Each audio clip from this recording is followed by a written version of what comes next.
అందరికీ ప్రభునామంలో వందనాలండి. మనం ఇంతవరకు 38 అధ్యాయాలు పూర్తి చేసుకున్నాం కదా! ఇప్పుడు 39వ అధ్యాయంలోకొచ్చేసాం. 39వ అధ్యాయంలో ఏం జరుగుతుందంటే, మన యోసేపు సహోదరులు ఉన్నారు కదా! యోసేపు సహోదరులు యోసేపును కుంటలో పడేసి, ఆ తర్వాత ఇష్మాయేలీయులకు అమ్మేశారు కదా! అయితే ఆ ఇష్మాయేలీయులు ఏం చేస్తారంటే నెక్స్టు ఐగుప్తీయుడైన పోతీఫరు అనే ఒకతనికి రాజ సంరక్షక సేనాధిపతి అనమాట అతను. ఆ పోతీఫర్ అనే అతనికి యోసేపుని అమ్మేస్తారు. యోసేపు ఆ పోతిఫర్ అనే ఆ వ్యక్తి ఇంట్లో పనిచేస్తూ ఉంటాడనమాట. అయితే యోసేపు ఆ ఇంట్లో పనిచేసేటప్పుడు యోసేపు చాలా నమ్మకస్తుడనమాట. ఎంతో నమ్మకంగా పనిచేసేవాడు. అతను ఎంత నమ్మకంగా పనిచేసేవాడంటే ఇక పోతిఫర్‌కు అసలు వేరే టెన్షన్ అంటూ ఏది లేకుండా పోయిందనమాట. చాలా ప్రశాంతంగా ఇంకా ఏంటంటే అసలు అతను చేసే పనుల వల్ల, అతను చేసే నమ్మకము, నిజాయితీ వల్ల ఏం జరిగిందంటే ఆ పోతిఫరు ఆ ఇంట్లో ఉన్న అన్ని పనులను అతనికి అప్పగించాడనమాట. మొత్తం అసలు ఇక అతను ఏది పట్టించుకోవట్లేదనమాట. ఓన్లీ తిండి తినడం తప్ప. ఆ తిండి కూడా ఏది తినాలనేది యోసేపే నిర్ణయించుండొచ్చు బహుశా. అంటే అంత నమ్మకంగా పనిచేస్తున్నాడనమాట. ఏంటి అసలు నీకు చీకు చింత ఏం లేకుండా, అతను ఏం బాధపడకుండా, అతను ఫైనాన్షియల్ స్ట్రగుల్స్ ఏం లేకుండా, టెన్షన్ ఏం పడకుండా ఉండడానికి ఏ రకమైన చర్యలు తీసుకోవాలి, ఏ రకమైన పనులు చేయాలి అనేది అన్ని రకాల పనులు యోసేపు చేస్తుండనమాట. దాంతో ఆ పోతిఫర్ అతన్ని పూర్తిగా నమ్మేసి, మొత్తం ఇంటి యొక్క బాధ్యతలన్నీ యోసేపు చేతిలో పెట్టాడనమాట. మొత్తం అసలు ఇక ఇంట్లో ఎక్కడెక్కడ ఏముంది, అతనికి ఎన్ని ఆస్తులున్నాయి, అతను ఏం పని చేయాలనేది కూడా అతను మర్చిపోయాడనమాట. మొత్తం యోసేపే చూసుకుంటున్నాడు. ఆ రేంజ్‌లో యోసేపు నమ్మకం సంపాదించాడనమాట. అయితే ఈ పోతిఫర్ ఎవరైతే ఉన్నారో, ఈ ఇంటినంతా అప్పగించాడు కదా! ఈ పోతిఫర్ యొక్క భార్య యోసేపుని చూసి ఇష్టపడిందనమాట. యోసేపు చాలా అందంగా ఉండేవాడు. మంచి యవ్వనంలో ఉన్నాడు. మంచి రూపవంతుడు, సుందరవంతుడు అనమాట. మంచి అందగాడనమాట.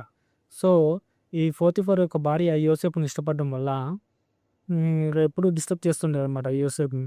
యోసేపుని డిస్టర్బ్ చేసినా గానీ, యోసేపుకు దేవుని భయం ఉండడం వల్ల, దేవుని భయభక్తులు పెరగడం వల్ల యోసేపు అసలు ఎట్టి పరిస్థితుల్లో చెప్పాడనమాట క్లియర్‌గా. ఆమెకి ఎవరికి పోతిఫర్ భార్యకు, "ఇదిగో నాకు నీ యజమానుడు ప్రతి ఒక్కటి అప్పగించాడు. నువ్వు తిననే తిండి తప్ప మిగిలిన అన్ని పనులు నేనే చూసుకుంటున్నాను. అతను అంత నమ్మకంగా నాకు ఈ ఆస్తినంతా అప్పగించాడు. ఇన్ని పనులను అప్పగించాడు. ఇంత బాధ్యతను అప్పగిస్తే నేను ఇంత ద్రోహం ఎట్లా తలపెడతాను నేను అతనికి. నేను ఎట్టి పరిస్థితుల్లో ఇలాంటి పని చేయను" అని చెప్పేసి ఖరాఖండిగా చెప్పేస్తాడు యోసేపు. కానీ ఆమె మాత్రం వదిలిపెట్టలేదనమాట. ఆమె మాత్రం యోసేపుని ఏ రకంగా అయినా సరే దగ్గించుకోవాలనే సమయం కోసం ఎదురు చూస్తుంది. అయితే ఒకరోజు ఏం చేస్తాడంటే యోసేపు ఒక పని నిమిత్తం ఇంట్లోకి వెళ్తాడు. ఇంట్లోకి వెళ్ళినప్పుడు అదును చూసి ఎవరు లేనిది చూసి ఈ పోతిఫర్ భార్య యోసేపుని పట్టుకుంటదనమాట.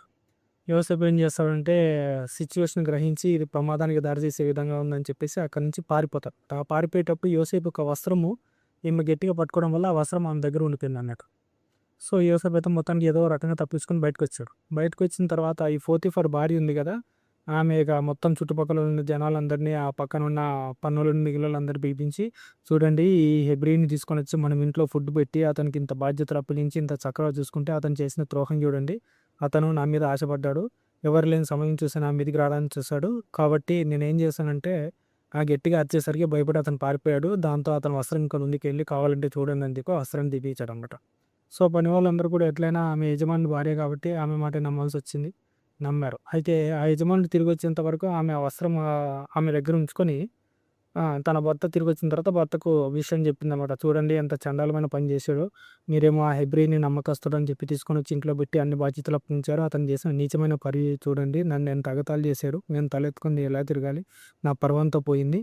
అతను ఈ విధంగా నా మీదికి రాబోయాడు. నేను అతని గట్టిగా అరిచేసరికి అతని వస్త్రాన్ని వదిలేసాడు చూడు అని చెప్పేసి ఆ వస్త్రాన్ని తీసినమాట. భార్య మాట వినక తప్పదు కదా! పోతిఫర్ మరి మనసులో ఏమనుకున్నాడో ఏమో తెలీదు గానీ, మొత్తానికైతే పోతిఫర్ కోపమొచ్చేసి యోసేపుని అక్కడి నుంచి వెళ్ళగొడతాడు. యోసేపుని అక్కడి నుంచి వెళ్ళగొట్టి ఒక చెరసాలలో వేయిస్తాడనమాట.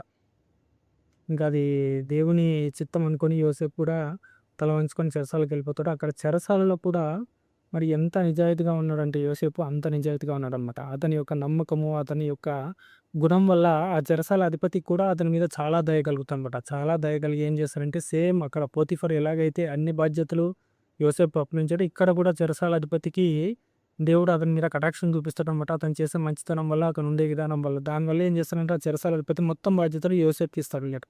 సో, అతను కూడా చాలా రిలాక్స్‌డ్‌గా ఉంటాడు. ఎవరు చెరసాల అధిపతి చాలా రిలాక్స్‌డ్‌గా ఉంటాడు. యోసేపు ఆ పనులన్నీ చూసుకుంటూ ఉంటాడు.